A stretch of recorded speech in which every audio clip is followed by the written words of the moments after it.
केजरीवाल की तबीयत बिगड़ी। दिल्ली के मुख्यमंत्री अरविंद केजरीवाल की तबीयत बिगड़ गई है। सूत्रों के मुताबिक ईडी कस्टडी में अरविंद केजरीवाल की तबीयत बिगड़ी है। उनका शुगर लेवल लगातार ऊपर नीचे हो रहा है। सीएम केजरीवाल का शुगर लेवल 46 तक गिर गया है। डॉक्टरों का कहना है कि शुगर लेवल का इतना नीचे जाना बहुत खतरनाक है। इससे पहले बुधवार को सीएम केजरीवाल की पत्नी सुनीता केजरीवाल ने एक वीडियो जारी कर कहा कि मंगलवार की शाम को जेल में अपने पति से मिलने गई। उन्हें डायबिटीज है, शुगर लेवल ठीक नहीं चल रहा है। आप सांसद सुशील कुमार रिंकू बीजेपी में शामिल।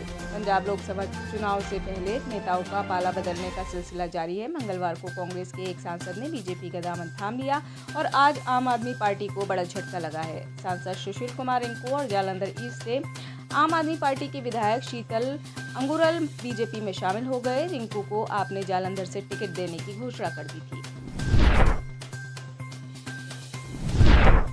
वरुण गांधी को जल्द मिलेगी नई जिम्मेदारी। यूपी में वरुण गांधी के संसदीय क्षेत्र पीलीभीत में बीजेपी प्रत्याशी जितेंद्र प्रसाद के समर्थन में जनसभा करने पहुंचे बीजेपी प्रदेश अध्यक्ष व जल शक्ति मंत्री स्वतंत्र देव सिंह ने राष्ट्र निर्माण व विकास की बात कहते हुए मंच से जितेंद्र प्रसाद के समर्थन में कमल के लिए मतदान करने की जनता से अपील की।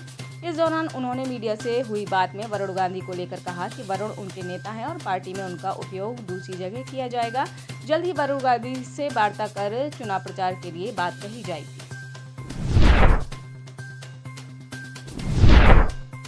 के पाठक के फरमान पर बिहार की सियासत गरमाई। के पाठक के आदेश पर होली जैसे महत्वपूर्ण त्योहार में नए शिक्षकों की ट्रेनिंग की गई, उनको छुट्टी नहीं दी गई। अब इस पर बिहार में राजनीति तेज हो गई है। जहां विपक्ष इसका पूरा दोष बीजेपी को दे रहा है, तो सत्ता पक्ष के जेडीयू और बीजेपी भी के पाठक पर हमला बोल रही है और मुख्यमंत्री से कार्रवाई करने की बात कह रही है। जेडीयू के प्रवक्ता सह एमएलसी नीरज कुमार ने के पाठक के फरमान पर कहा कि राष्ट्रीय शिक्षा नीति बिहार में प्रभावी नहीं है। बिहार में शिक्षा का अधिकार अधिनियम प्रभावी है। विद्यालय के समय सारणी सदन में की गई घोषणा, उसका अनुपालन के पाठक नहीं कर रहे हैं। ये चिंता का विषय है। किसने की बटर चिकन और दाल मखनी की इजाज़त। रेस्टोरेंट श्रृंखला दरियागंज ने बटर चिकन की उत्पत्ति को लेकर मोती महल के मालिकों की ओर से एक साक्षात्कार के दौरान की गई कथित अपमानजनक टिप्पणियों के खिलाफ दिल्ली हाईकोर्ट का रुख किया है। मोती महल के मालिकों ने यह दावा करते हुए मुकदमा दायर किया था कि उनके पूर्ववर्ती स्वर्गीय कुंदन लाल गुजराल ने बटर चिकन और दाल मखनी का आविष्कार किया था, जबकि दरियागंज दो व्यंजनों की उत्पत्ति पर लोगों को गुमराह कर रहा है। न्यायमूर्ति संजीव नरोला ने मोती महल के मालिकों को निर्देश दिया कि वह एक हलफनामा दाखिल करें जिसमें प्रकाशित लेखों में कथित बयान से खुद को अलग करने के उनके प्रयास की पुष्टि की गई हो।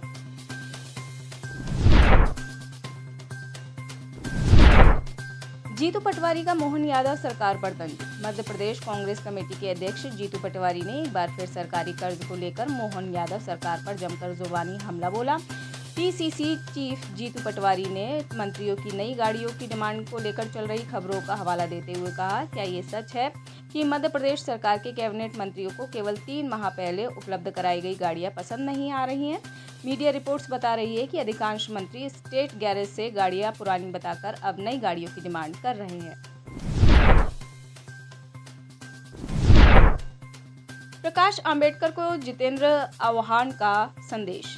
महाराष्ट्र में शिवसेना यूबीटी ने प्रत्याशियों का ऐलान कर दिया। वहीं प्रकाश आंबेडकर की वंचित बहुजन अघाड़ी महाविकास अघाड़ी से नाता तोड़ चुकी है। इस बीच शरद पवार गुट के नेता जितेंद्र आह्वान ने प्रकाश आंबेडकर से अपील की है कि वह इस गठबंधन को ना तोड़े। आह्वान ने कहा, मेरी आंबेडकर से विनती है कि कोई भी कदम हमारी तरफ से नहीं उठना चाहिए जिससे फासीवादी ताकतों को मदद मिले। बाबा साहेब ने कहा था कि संविधान तो अच्छा है लेकिन अच्छे हाथों में नहीं रहा तो इसका कोई फायदा ही नहीं है। झारखंड में नोटा एक बड़े किरदार के तौर पर उभरा। झारखंड में पिछले 2 लोकसभा चुनाव के वोटिंग ट्रेंड में नोटा एक बड़े किरदार के तौर पर उभरा है। साल 2019 में राज्य में मताधिकार का इस्तेमाल करने वालों में 1.26% ने नन ऑफ द एबव के विकल्प को चुना था। इस कारण 69% प्रत्याशी पिछड़ गए थे। इससे पहले 2014 के चुनाव में 57% प्रत्याशी नोटा से पिछड़ गए थे। 2013 में सुप्रीम कोर्ट के आदेश के बाद मतदाताओं के सामने यह विकल्प भी है कि अगर वह चुनाव में खड़े प्रत्याशियों में से किसी को वोट न देना चाहें तो वह ईवीएम पर नोटा बटन दबा सकते हैं। कंगना रनौत के खिलाफ चुनाव लड़ेंगी यामी गौतम। हिमाचल प्रदेश के मंडी संसदीय क्षेत्र से बॉलीवुड अभिनेत्री और बीजेपी प्रत्याशी कंगना रनौत के खिलाफ कांग्रेस की ओर से यामी गौतम धर को टिकट देने की चर्चा है। इन चर्चाओं को फिलहाल हिमाचल कांग्रेस ने अफवाह करार दिया है। हिमाचल कांग्रेस के विश्वस्त सूत्रों का कहना है कि अब तक यामी गौतम धर से इस संदर्भ में कोई बात नहीं हुई है। मंडी संसदीय क्षेत्र से प्रतिभा सिंह ही मजबूत चेहरा है और पार्टी उन्हें ही चुनाव लड़ाना चाहती है। टिकट कटने के बाद एसटी हसन की प्रतिक्रिया। मुरादाबाद लोकसभा सीट से समाजवादी पार्टी के नेता और प्रत्याशी रहे डॉक्टर एसटी हसन ने टिकट कटने के बाद पहली प्रतिक्रिया दी है। उन्होंने कहा है कि मुझे हाईकमान से पहले जो निर्देश मिला मैंने वो किया, अब हाईकमान का जैसा निर्देश होगा वह करेंगे। आईएसआई कोई भी फैसला लेने के लिए दबाव बनाता है।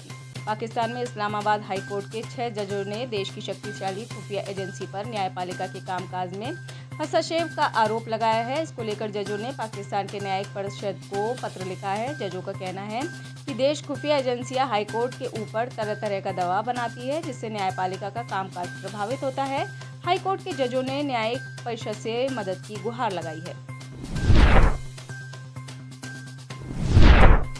अमेरिका और ईरान के बीच में फंसा पाकिस्तान। अमेरिका ने एक बार फिर ईरान पाकिस्तान गैस पाइपलाइन परियोजना का विरोध किया है। मंगलवार को अमेरिका की तरफ से कहा गया है कि वह इस प्रोजेक्ट के खिलाफ है। अमेरिकी विदेश विभाग के प्रवक्ता ने बताया कि अमेरिका ने ईरान पर कई तरह के प्रतिबंध लगाए हैं। इसके तहत ईरान के साथ व्यापार करने को जोखिम के तौर पर देखना चाहिए। अमेरिकी प्रवक्ता ने कहा कि हम सभी देशों को सलाह देते हैं कि इस मुद्दे पर विचार कर लें। यह पाकिस्तान के प्रधानमंत्री शहबाज शरीफ के लिए बड़ा झटका है।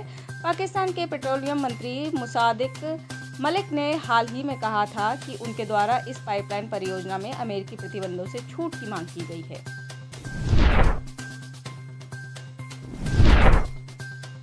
हज यात्रियों के लिए यूएई ने नया नियम किया लागू।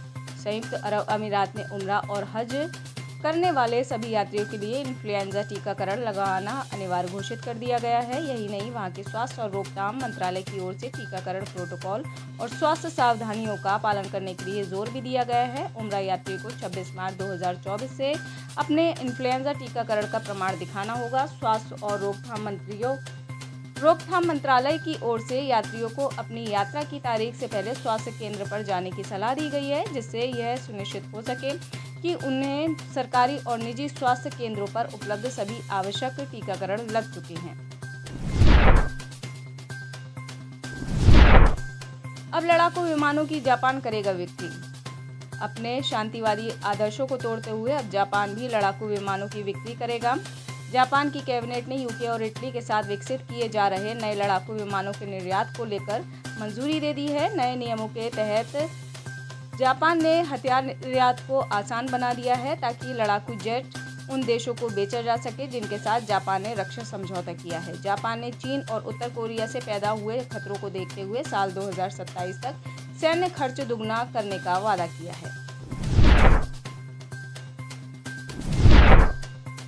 मौलाना के बयान पर भड़का पाकिस्तानी शख्स।